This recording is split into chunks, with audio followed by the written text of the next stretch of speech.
Rich Dad Poor Dad by Robert T. Kiyosaki. Part 5. Chapter 8. Getting Started. There is gold everywhere. Most people are not trained to see it. I wish I could say acquiring wealth was easy for me, but it wasn't. So in response to the question, how do I start? I offer the thought process I go through on a day-to-day basis. It really is easy to find great deals. I promise you that. It's just like riding a bike. After a little wobbling, it's a piece of cake. But when it comes to money, it takes determination to get through the wobbling. That's a personal thing. To find million-dollar deals of a lifetime requires us to call on our financial genius. I believe that each of us has a financial genius within us. The problem is that our financial genius lies asleep, waiting to be called upon. It lies asleep because our culture has educated us into believing that the love of money is the root of all evil. It has encouraged us to learn a profession so we can work for money, but failed to teach us how to have money work for us. It taught us not to worry about our financial future because our company or the government would take care of us when our working days are over. However, it is our children, educated in the same school system, who will end up paying for this absence of financial education. The message is still to work hard, earn money, and spend it, and when we run short, we can always borrow more. Unfortunately, 90% of the Western world subscribes to the above dogma, simply because it's easier to find a job and work for money. If you are not one of the masses, I offer you the following 10 steps to awaken your financial genius. I simply offer you the steps I have personally followed. If you want to follow some of them, great. If you don't, make up your own. Your financial genius is smart enough to develop its own list. While in Peru, I asked a gold miner of 45 years how he was so confident about finding a gold mine. He replied, "There is gold everywhere. Most people are not trained to see it." And I would say that is true. In real estate, I can go out and in a day come up with 4 or 5 great potential deals, while the average person will go out and find nothing, even looking in the same neighborhood. The reason is that they have not taken the time to develop their financial genius. I offer you the following 10 steps as a process to develop your God-given powers, powers over which only you have control. 1. Find a reason greater than reality, the power of spirit. If you ask most people if they would like to be rich or financially free, they would say yes. But then reality sets in. The road seems too long with too many hills to climb. It's easier to just work for money and hand the excess over to your broker. I once met a young woman who had dreams of swimming for the U.S. Olympic team. The reality was that she had to get up every morning at 4 o'clock to swim for 3 hours before going to school. She did not party with her friends on Saturday night. She had to study and keep her grades up, just like everyone else. When I asked her what fueled her superhuman ambition and sacrifice, she simply said, "I do it for myself and the people I love." It's love that gets me over the hurdles and sacrifices. A reason or a purpose is a combination of wants and don't wants. When people ask me what my reason for wanting to be rich is, I tell them that it is a combination of deep emotional wants and don't wants. I will list a few. First, the don't wants, for they create the wants. I don't want to work all my life. I don't want what my parents aspired for, which was job security and a house in the suburbs. I don't like being an employee. I hated that my dad always missed my football games because he was so busy working on his career. I hated it when my dad worked hard all his life and the government took most of what he worked for at his death. He could not even pass on what he worked so hard for when he died. The rich don't do that. They work hard and pass it on to their children. Now the wants. I want to be free to travel the world and live in the lifestyle I love. I want to be young when I do this. I want to simply be free. I want control over my time and my life. I want money to work for me. Those are my deep-seated emotional reasons. What are yours? If they are not strong enough, then the reality of the road ahead may be greater than your reasons. I have lost money and been set back many times, but it was the deep emotional reasons that kept me standing up and going forward. I wanted to be free by age 40, but it took me until I was 47, with many learning experiences along the way. As I said, I wish I could say it was easy. It wasn't. But it wasn't that hard either. I've learned that, without a strong reason or purpose, anything in life is hard. If you do not have a strong reason, there is no sense reading further. It will sound like too much work. 2. Make daily choices, the power of choice. Choice is the main reason people want to live in a free country. We want the power to choose. Financially, with every dollar we get in our hands, we hold the power to choose our future, to be rich, poor, or middle class. Our spending habits reflect who we are. Poor people simply have poor spending habits. The benefit I had as a boy was that I loved playing Monopoly constantly. Nobody told me Monopoly was only for kids, so I just kept playing the game as an adult. I also had a rich dad who pointed out to me the difference between an asset and a liability. So a long time ago, as a little boy, I chose to be rich, and I knew that all I had to do was learn to acquire assets, real assets. My best friend, Mike, had an asset column handed to him, but he still had to choose to learn to keep it. Many rich families lose their assets in the next generation simply because there was no one trained to be a good steward over their assets. Most people choose not to be rich. For 90% of the population, being rich is too much of a hassle. So they invent sayings that go, "I'm not interested in money. I'll never be rich. I don't have to worry. I'm still young. When I make some money, then I'll think about my future. My husband/wife handles the finances." The problem with those statements is that they rob the person who chooses to think such thoughts of two things. One is time, which is your most precious asset. The second is learning. Having no money should not be an excuse to not learn. But that is a choice we all make daily, the choice of what we do with our time, our money, and what we put in our heads. That is the power of choice. All of us have choice. I just choose to be rich, and I make that choice every day. Invest first in education.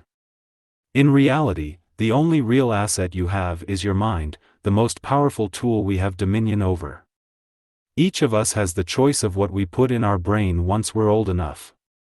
You can watch TV, read golf magazines, or go to ceramics class or a class on financial planning. You choose. Most people simply buy investments rather than first investing in learning about investing. A friend of mine recently had her apartment burglarized. The thieves took her electronics and left all the books. And we all have that same choice. 90% of the population buys TV sets, and only about 10% buy business books. So what do? I go to seminars. I like it when they are at least 2 days long because I like to immerse myself in a subject. In 1973, I was watching this guy on TV who was advertising a 3-day seminar on how to buy real estate for nothing down. I spent $385 and that course has made me at least $2 million, if not more. But more importantly, it bought me life. I don't have to work for the rest of my life because of that one course. I go to at least 2 such courses every year. I love CDs and audiobooks. The reason, I can easily review what I just heard. I was listening to an investor say something I completely disagreed with. Instead of becoming arrogant and critical, I simply listened to that 5-minute stretch at least 20 times, maybe more. But suddenly, by keeping my mind open, I understood why he said what he said. It was like magic. I felt like I had a window into the mind of one of the greatest investors of our time. I gained tremendous insight into the vast resources of his education and experience. The net result: I still have the old way I used to think, and I now have a new way of looking at the same problem or situation. I have two ways to analyze a problem or trend, and that is priceless. Today, I often say, how would Donald Trump do this, or Warren Buffett or George Soros? The only way I can access their vast mental power is to be humble enough to read or listen to what they have to say.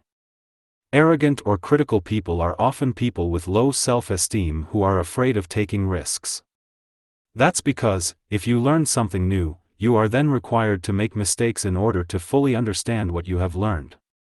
If you have read this far, arrogance is not one of your problems. Arrogant people rarely read or listen to experts. Why should they? They are the center of the universe. There are so many intelligent people who argue or defend when a new idea clashes with the way they think. In this case, their so-called intelligence combined with arrogance equals ignorance. Each of us knows people who are highly educated, or believe they are smart, but their balance sheet paints a different picture. A truly intelligent person welcomes new ideas, for new ideas can add to the synergy of other accumulated ideas. Listening is more important than talking. If that were not true, God would not have given us 2 ears and only 1 mouth. Too many people think with their mouth instead of listening in order to absorb new ideas and possibilities. They argue instead of asking questions. I take a long view on my wealth. I do not subscribe to the get-rich-quick mentality most lottery players or casino gamblers have. I may go in and out of stocks, but I am long on education. If you want to fly an airplane, I advise taking lessons first. I am always shocked at people who buy stocks or real estate, but never invest in their greatest asset, their mind. Just because you bought a house or two does not make you an expert at real estate. 3. Choose friends carefully, the power of association. First of all, I do not choose my friends by their financial statements. I have friends who have actually taken a vow of poverty as well as friends who earn millions every year. The point is that I learn from all of them. Now, I will admit that there are people I have actually sought out because they had money. But I was not after their money, I was seeking their knowledge. In some cases, these people who had money have become dear friends. I've noticed that my friends with money talk about money. They don't do it to brag. They're interested in the subject. So I learn from them, and they learn from me. My friends who are in dire financial straits do not like talking about money, business, or investing. They often think it rude or unintellectual.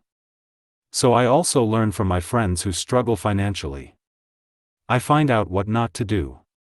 I have several friends who have generated over $1 billion in their short lifetimes. The 3 of them report the same phenomenon: their friends who have no money have never come to them to ask them how they did it. But they do come asking for one of 2 things, or both, a loan, or a job. Warning: don't listen to poor or frightened people. I have such friends, and while I love them dearly, they are the Chicken Littles of life. To them, when it comes to money, especially investments, it's always, the sky is falling. The sky is falling. They can always tell you why something won't work. The problem is that people listen to them. But people who blindly accept doom and gloom information are also Chicken Littles. As that old saying goes, birds of a feather flock together. If you watch business channels on TV, they often have a panel of so-called experts. One expert will say the market is going to crash, and the other will say it's going to boom. If you're smart, you listen to both. Keep your mind open, because both have valid points. Unfortunately, most poor people listen to Chicken Little. I have had many close friends try to talk me out of a deal or an investment. Not long ago, a friend told me he was excited because he found a 6% certificate of deposit. I told him I earned 16% from the state government. The next day he sent me an article about why my investment was dangerous. I have received 16% for years now, and he still receives 6%.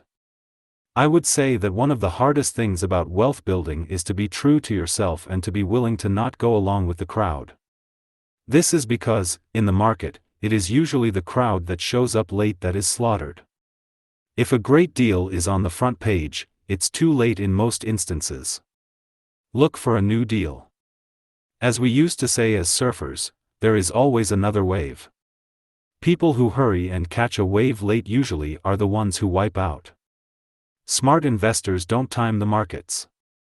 If they miss a wave, they search for the next one and get themselves in position. This is hard for most investors because buying what is not popular is frightening. Timid investors are like sheep going along with the crowd. Or their greed gets them in when wise investors have already taken their profits and moved on. Wise investors buy an investment when it's not popular. They know their profits are made when they buy, not when they sell. They wait patiently. As I said, they do not time the market. Just like a surfer, they get in position for the next big swell. It's all insider trading. There are forms of insider trading that are illegal, and there are forms of insider trading that are legal. But either way, it's insider trading. The only distinction is, how far away from the inside are you? The reason you want to have rich friends is because that is where the money is made. It's made on information. You want to hear about the next boom, get in, and get out before the next bust. I'm not saying do it illegally, but the sooner you know, the better your chances are for profits with minimal risk. That is what friends are for. And that is financial intelligence. 4. Master a formula and then learn a new one, the power of learning quickly. In order to make bread, every baker follows a recipe, even if it's only held in their head. The same is true for making money. Most of us have heard the saying, "You are what you eat." I have a different slant. I say, you become what you study. In other words, be careful what you learn, because your mind is so powerful that you become what you put in your head. For example, if you study cooking, you then tend to cook. If you don't want to be a cook anymore, then you need to study something else.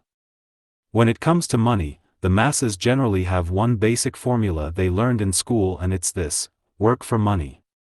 The predominant formula I see in the world is that every day millions of people get up, go to work, earn money, pay bills, balance checkbooks, buy some mutual funds, and go back to work.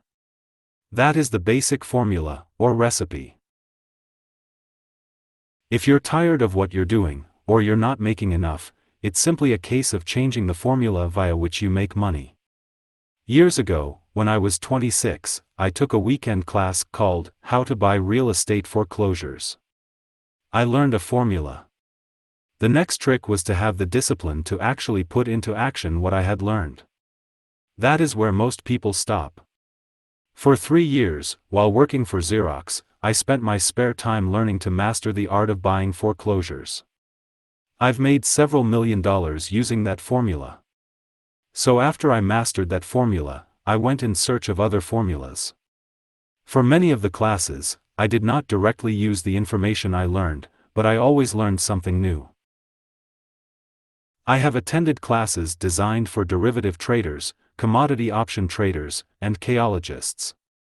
I was way out of my league, being in a room full of people with doctorates in nuclear physics and space science. Yet, I learned a lot that made my stock and real estate investing more meaningful and lucrative.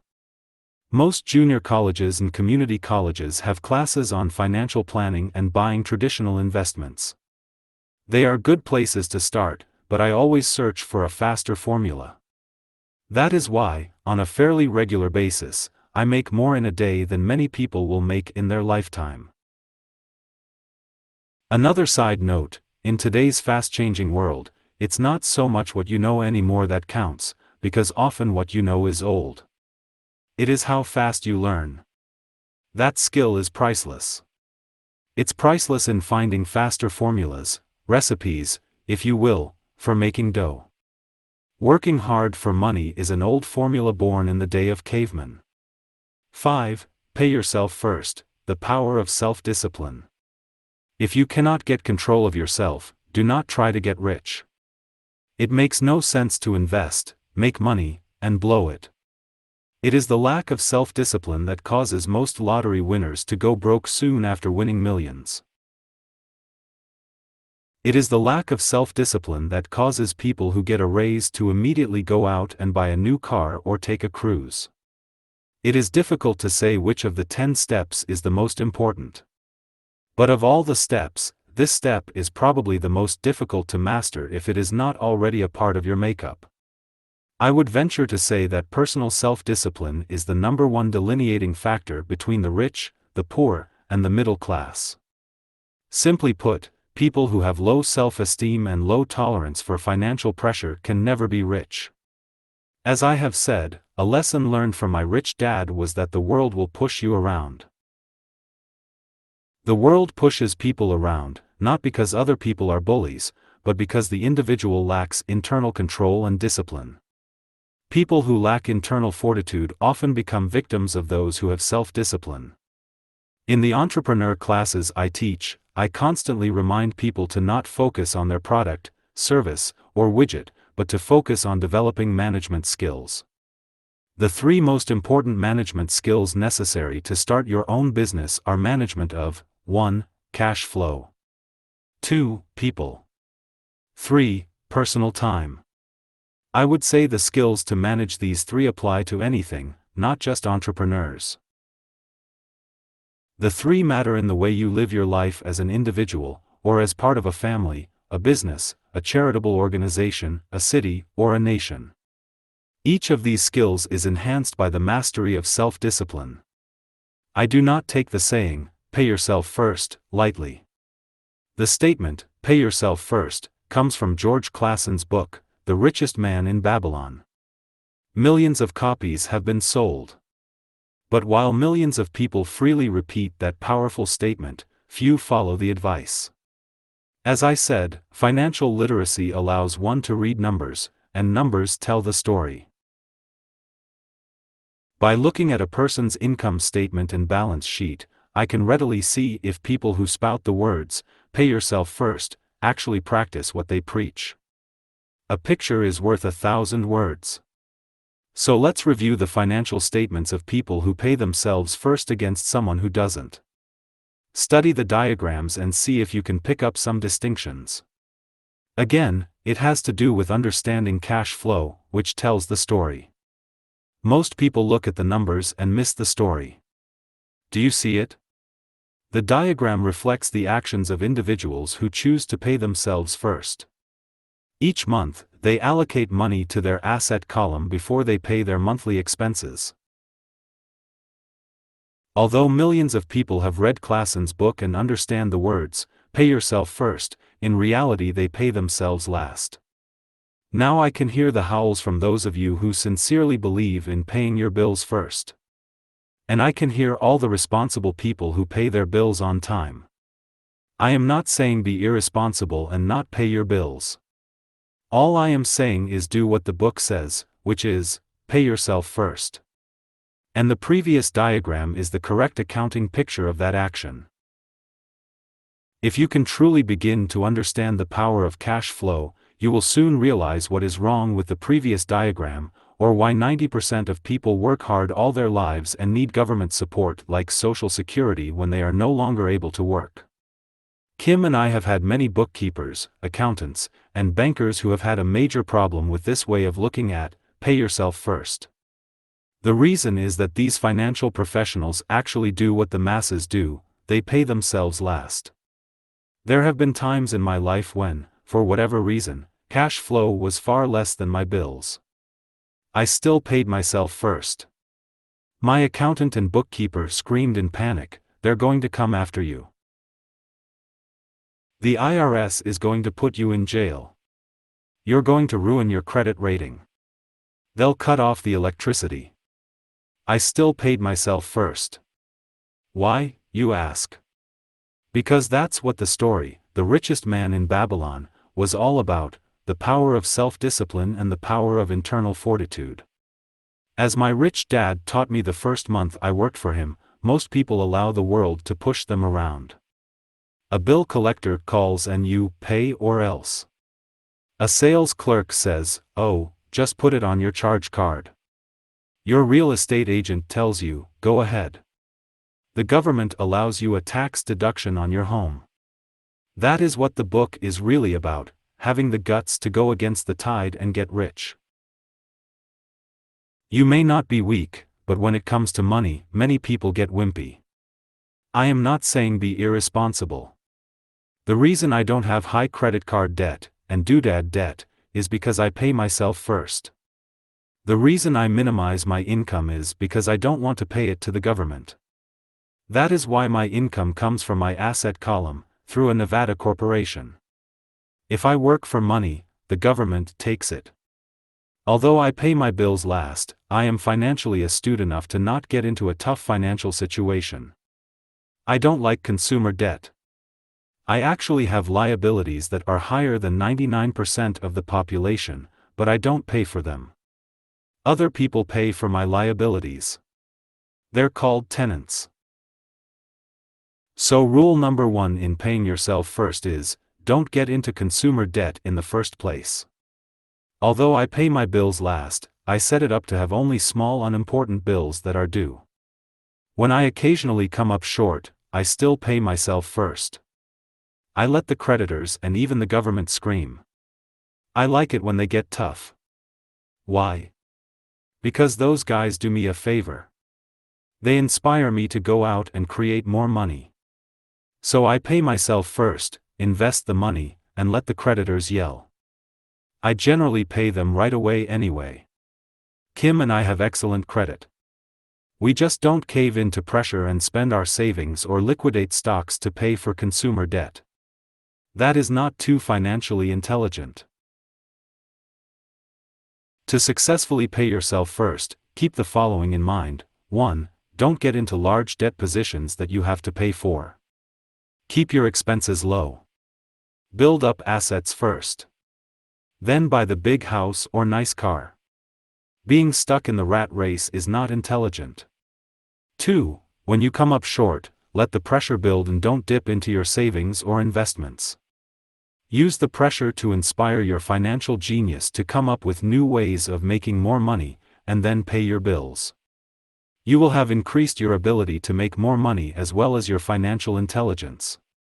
So many times I have gotten into financial hot water and used my brain to create more income while staunchly defending the assets in my asset column. My bookkeeper has screamed and dived for cover, but I was like a good soldier defending the fort assets. Poor people have poor habits. A common bad habit is innocently called dipping into savings. The rich know that savings are only used to create more money, not to pay bills.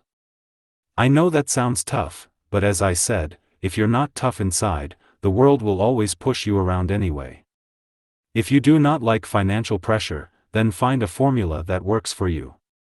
A good one is to cut expenses, put your money in the bank, pay more than your fair share of income tax, buy safe mutual funds, and take the vow of the average. But this violates the pay yourself first rule. This rule does not encourage self-sacrifice or financial abstinence. It doesn't mean pay yourself first and starve. Life was meant to be enjoyed. If you call on your financial genius, you can have all the goodies of life, get rich, and pay bills. And that is financial intelligence. 6. Pay your brokers well, the power of good advice. Sometimes I see people posting a sign in front of their house that says, "For sale by owner." Or I see people on TV claiming to be discount brokers. My rich dad taught me to take the opposite approach. He believed in paying professionals well, and I have adopted that policy also. Today, I have expensive attorneys, accountants, real estate brokers, and stockbrokers. Why? Because if, and I do mean if, the people are professionals, their services should make you money. And the more money they make, the more money I make. We live in the information age. Information is priceless. A good broker should provide you with information, as well as take the time to educate you. I have several brokers who do that for me. Some taught me when I had little or no money, and I am still with them today. What I pay a broker is tiny in comparison with what kind of money I can make because of the information they provide. I love it when my real estate broker or stockbroker makes a lot of money because that usually means I made a lot of money. A good broker saves me time, in addition to making me money, like when I bought the vacant land for $9,000 and sold it immediately for over $25,000 so I could buy my Porsche quicker. A broker is my eyes and ears in the market. They're there every day so I do not have to be. I'd rather play golf. People who sell their house on their own must not value their time much. Why would I want to save a few bucks when I could use that time to make more money or spend it with those I love? What I find funny is that so many poor and middle-class people insist on tipping restaurant help 15 to 20%, even for bad service, but complain about paying a broker 3 to 7%. They enjoy tipping people in the expense column and stiffing people in the asset column. That is not financially intelligent. Keep in mind that not all brokers are created equal. Unfortunately, most brokers are only salespeople. They sell, but they themselves own little or no real estate. There is a tremendous difference between a broker who sells houses and a broker who sells investments. The same is true for stock, bond, mutual fund, and insurance, brokers who call themselves financial planners.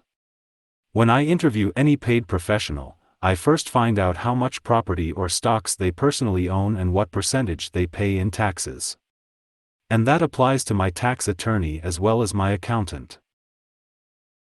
I have an accountant who minds his own business.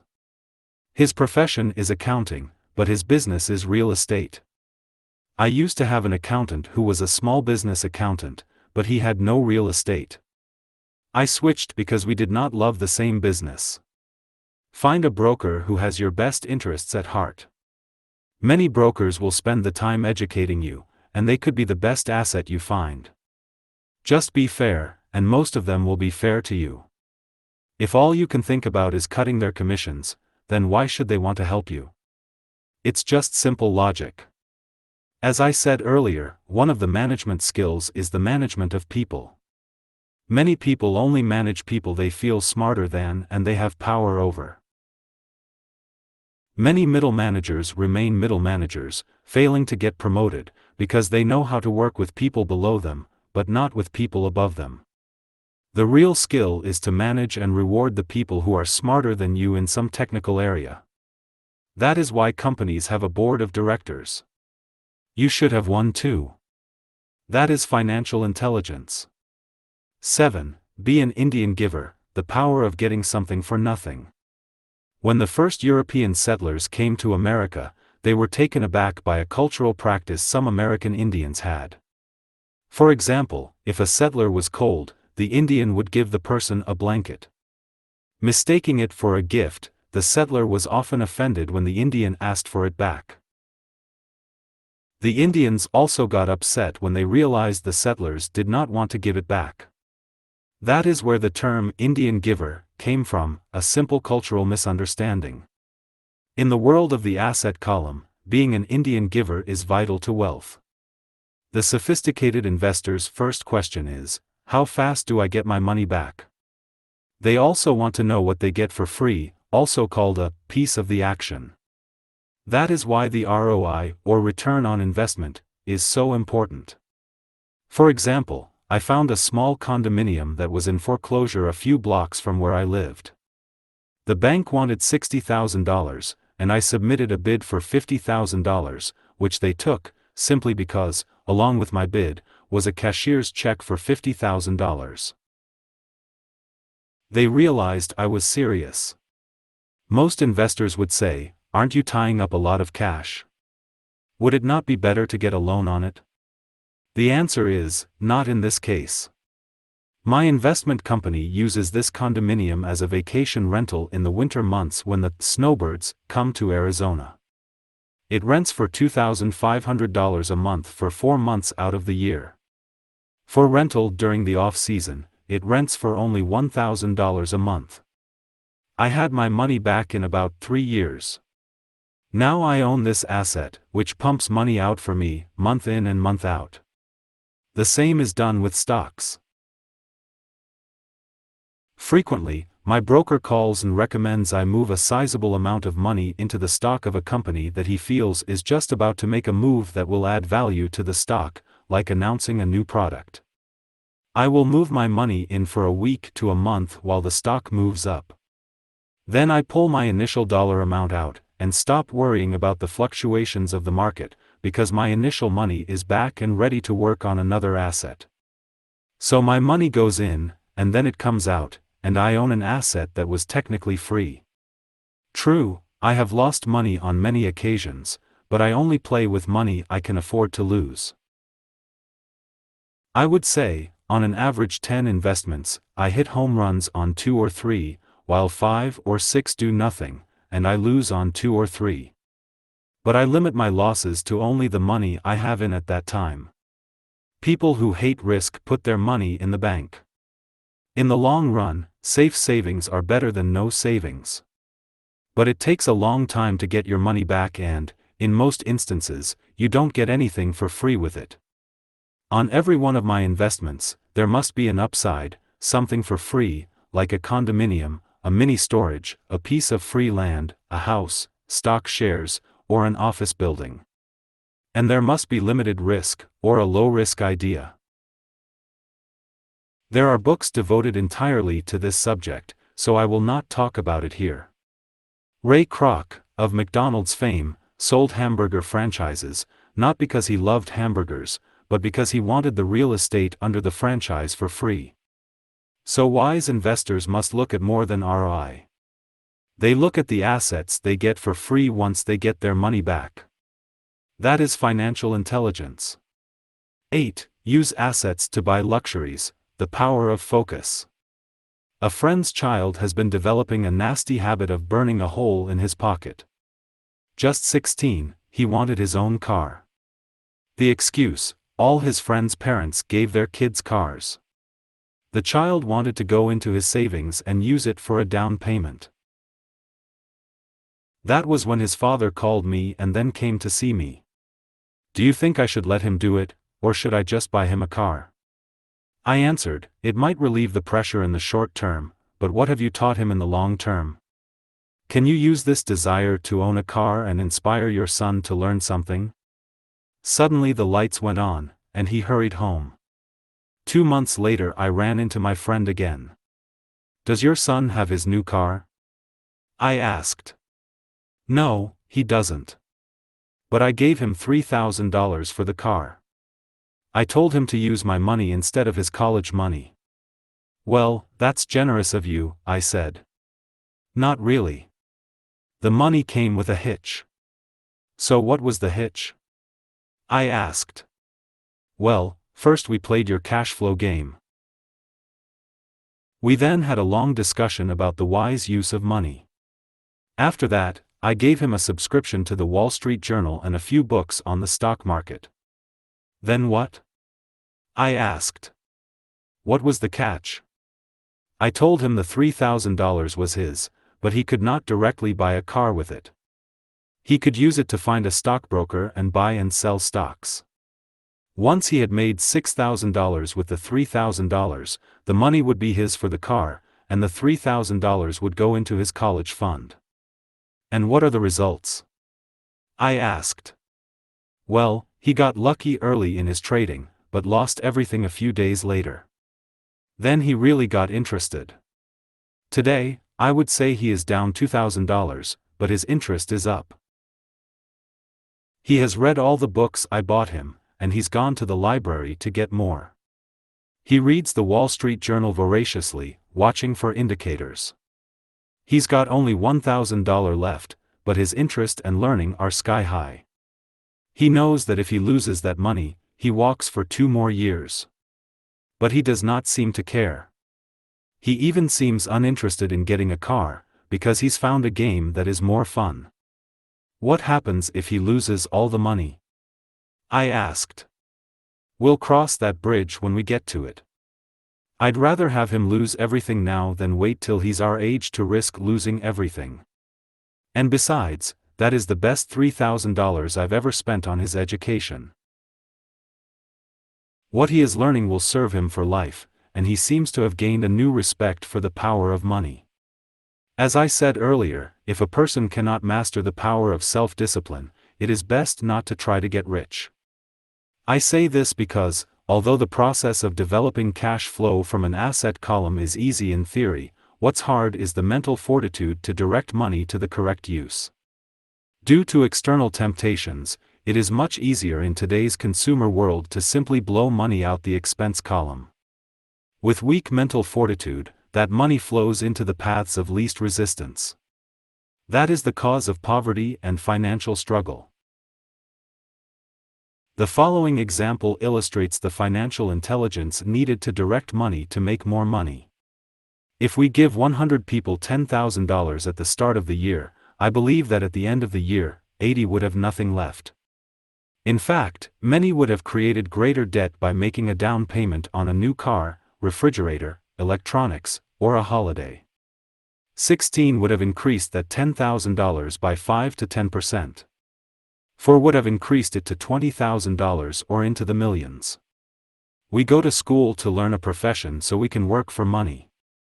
It is my opinion that it's just as important to learn how to have money work for you. I love my luxuries as much as anyone else. The difference is I don't buy them on credit. It's the keep up with the Joneses trap. When I wanted to buy a Porsche, the easy road would have been to call my banker and get a loan. Instead of choosing to focus in the liability column, I chose to focus in the asset column. As a habit, I use my desire to consume to inspire and motivate my financial genius to invest. Too often today, we focus on borrowing money to get the things we want instead of focusing on creating money. One is easier in the short term, but harder in the long term. It's a bad habit that we as individuals, and as a nation, have gotten into. Remember, the easy road often becomes hard, and the hard road often becomes easy. The earlier you can train yourself and those you love to be masters of money, the better.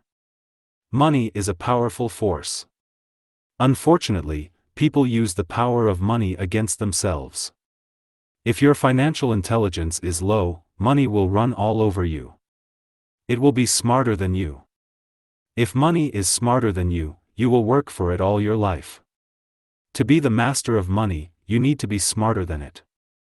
Then money will do as it is told. It will obey you. Instead of being a slave to it, you will be the master of it.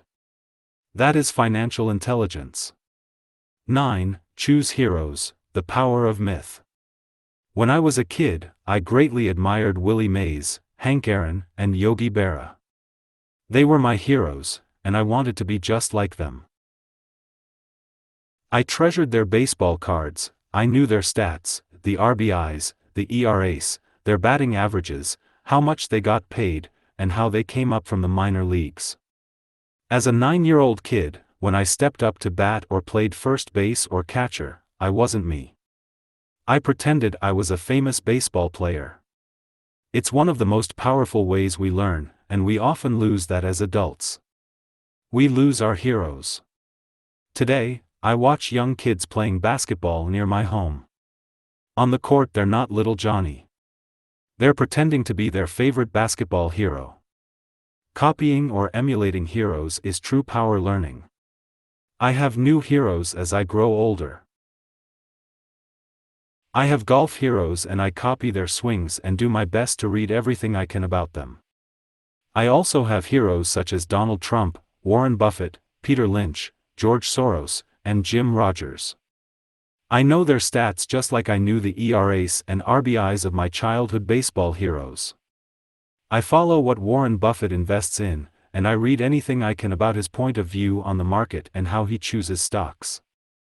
And I read about Donald Trump, trying to find out how he negotiates and puts deals together. Just as I was not me when I was up to bat, when I'm in the market or I'm negotiating a deal, I am subconsciously acting with the bravado of Trump. Or when analyzing a trend, I look at it as though Warren Buffett were doing it. By having heroes, we tap into a tremendous source of raw genius. But heroes do more than simply inspire us. Heroes make things look easy. Making it look easy convinces us to want to be just like them. If they can do it, so can I. When it comes to investing, too many people make it sound hard. Instead, find heroes who make it look easy. 10. Teach and you shall receive, the power of giving. Both of my dads were teachers. My rich dad taught me a lesson I have carried all my life, the necessity of being charitable or giving. My educated dad gave a lot of his time and knowledge, but almost never gave away money. He usually said that he would give when he had some extra money, but of course there was rarely any extra. My rich dad gave money as well as education. He believed firmly in tithing. If you want something, you first need to give, he would always say. When he was short of money, he gave money to his church or to his favorite charity. If I could leave one single idea with you, it is that idea. Whenever you feel short or in need of something, give what you want first and it will come back in buckets. That is true for money, a smile, love, or friendship. I know it is often the last thing a person may want to do, but it has always worked for me. I trust that the principle of reciprocity is true, and I give what I want. I want money, so I give money, and it comes back in multiples. I want sales, so I help someone else sell something, and sales come to me. I want contacts, and I help someone else get contacts. Like magic, contacts come to me. I heard a saying years ago that went, God does not need to receive, but humans need to give.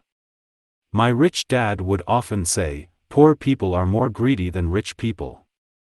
He would explain that if a person was rich, that person was providing something that other people wanted. In my life, whenever I have felt needy or short of money or short of help, I simply went out or found in my heart what I wanted, and decided to give it first. And when I gave, it always came back. It reminds me of the story of the guy sitting with firewood in his arms on a cold, freezing night. He is yelling at the pot-bellied stove, when you give me some heat, then I'll put some wood in you. And when it comes to money, love, happiness, sales, and contacts, all one needs to remember is to give first. Often just the process of thinking of what I want, and how I could give that to someone else, breaks free a torrent of bounty. Whenever I feel that people aren't smiling at me, I simply begin smiling and saying hello. Like magic, the next thing I know I'm surrounded by smiling people. It is true that your world is only a mirror of you. So that's why I say, teach, and you shall receive. I have found that the more I teach those who want to learn, the more I learn. If you want to learn about money, teach it to someone else. A torrent of new ideas and finer distinctions will come in. There are times when I have given and nothing has come back, or what I have received is not what I wanted. But upon closer inspection and soul searching, I was often giving to receive in those instances, instead of giving for the joy that giving itself brings. My dad taught teachers, and he became a master teacher. My rich dad always taught young people his way of doing business. In retrospect, it was their generosity with what they knew that made them smarter. There are powers in this world that are much smarter than we are. You can get there on your own, but it's easier with the help of the powers that be. You only need to be generous with what you have. Chapter 9. Still want more?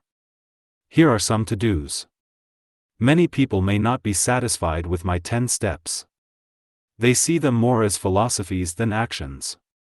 I think understanding the philosophy is just as important as the action. There are many people who want to do instead of think, and then there are people who think but do not do. I would say that I am both. I love new ideas, and I love action. So for those who want a to-do list on how to get started, I will share with you some of the things I do, in abbreviated form. Stop doing what you're doing. In other words, take a break and assess what is working and what is not working. The definition of insanity is doing the same thing over and over and expecting a different result. Stop doing what is not working, and look for something new. Look for new ideas. For new investing ideas, I go to bookstores and search for books on different and unique subjects. I call them formulas. I buy how-to books on formulas I know nothing about. For example, in the bookstore I found the book The 16% Solution by Joel Moskowitz. I bought the book and read it, and the next Thursday, I did exactly as the book said. Most people do not take action, or they let someone talk them out of whatever new formula they are studying. My neighbor told me why 16% would not work. I did not listen to him because he's never done it. Find someone who has done what you want to do.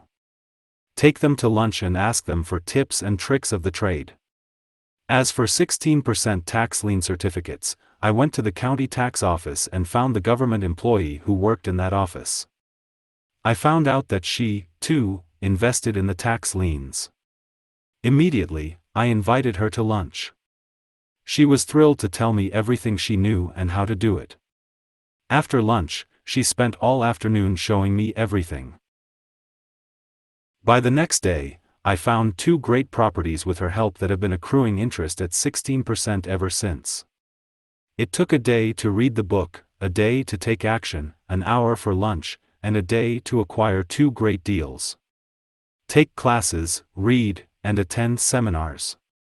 I search newspapers and the internet for new and interesting classes, many of which are free or inexpensive. I also attend and pay for expensive seminars on what I want to learn. I am wealthy and free from needing a job simply because of the courses I took.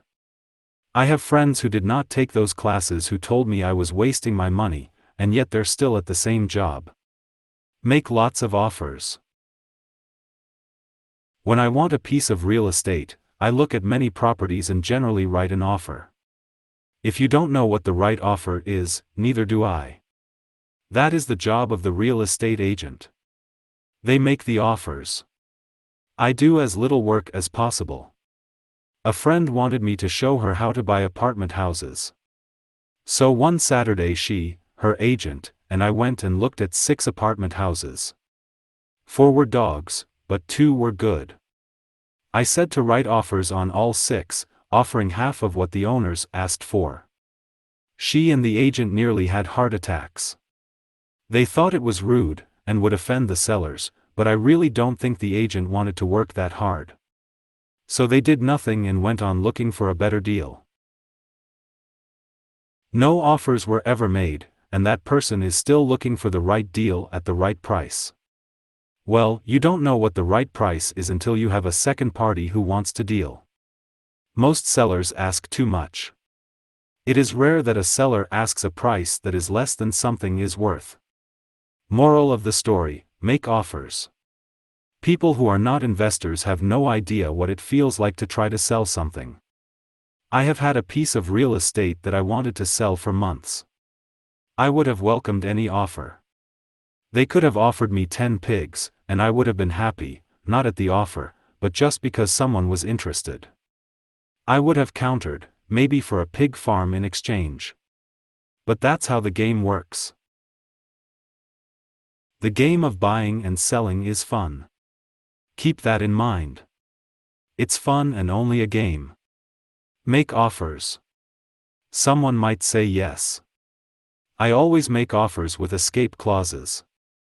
In real estate, I make an offer with language that details subject to contingencies, such as the approval of a business partner. Never specify who the business partner is. Most people don't know that my partner is my cat.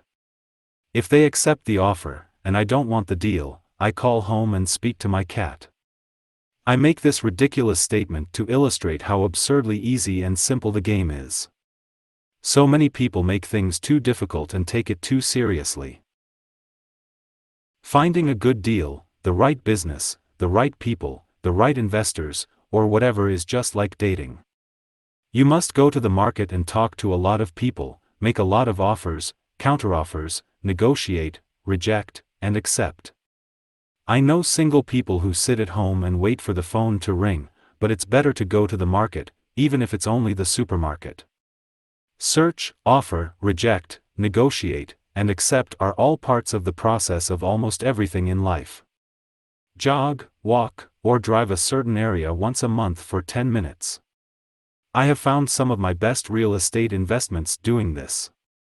I will jog a certain neighborhood for a year and look for change. For there to be profit in a deal, there must be two elements, a bargain and change. There are lots of bargains, but it's change that turns a bargain into a profitable opportunity.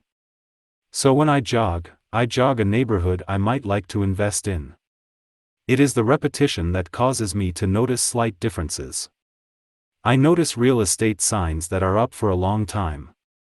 That means the seller might be more agreeable to deal. I watch for moving trucks going in or out. I stop and talk to the drivers. I talk to the postal carriers. It's amazing how much information they acquire about an area. I find a bad area, especially an area that the news has scared everyone away from. I drive it for sometimes a year waiting for signs of something changing for the better. I talk to retailers, especially new ones, and find out why they're moving in. It takes only a few minutes a month, and I do it while doing something else, like exercising, or going to and from the store. Shop for bargains in all markets. Consumers will always be poor. When the supermarket has a sale, say on toilet paper, the consumer runs in and stocks up. But when the housing or stock market has a sale, most often called a crash or correction, the same consumer often runs away from it. When the supermarket raises its prices, the consumer shops somewhere else. But when housing or the stock market raise their prices, the same consumer often rushes in and starts buying. Always remember, profits are made in the buying, not in the selling. Look in the right places. A neighbor bought a condominium for $100,000. I bought the identical condo next door for $50,000. He told me he's waiting for the price to go up. I told him that profit is made when you buy, not when you sell. He shopped with a real estate broker who owns no property of her own. I shopped at the foreclosure auction. I paid $500 for a class on how to do this. My neighbor thought that the $500 for a real estate investment class was too expensive. He said he could not afford the money, or the time. So he waits for the price to go up. Look for people who want to buy first. Then look for someone who wants to sell. A friend was looking for a certain piece of land. He had the money but did not have the time. I found a large piece of land, larger than what my friend wanted to buy, tied it up with an option, called my friend, and he said he wanted a piece of it. So I sold the piece to him and then bought the land. I kept the remaining land as mine for free. Moral of the story: buy the pie, and cut it in pieces. Most people look for what they can afford, so they look too small. They buy only a piece of the pie, so they end up paying more for less. Small thinkers don't get the big breaks. If you want to get richer, think big. Think big. Retailers love giving volume discounts, simply because most business people love big spenders. So even if you're small, you can always think big. When my company was in the market for computers, I called several friends and asked them if they were ready to buy also. We then went to different dealers and negotiated a great deal because we wanted to buy so many. I have done the same with stocks. Small people remain small because they think small, act alone, or don't act all. Learn from history. All the big companies on the stock exchange started out as small companies. Colonel Sanders did not get rich until after he lost everything in his 60s. Bill Gates was one of the richest men in the world before he was 30. Action always beats inaction. These are just a few of the things I have done and continue to do to recognize opportunities. The important words are have done and do. As repeated many times throughout the book, you must take action before you can receive the financial rewards. Act now.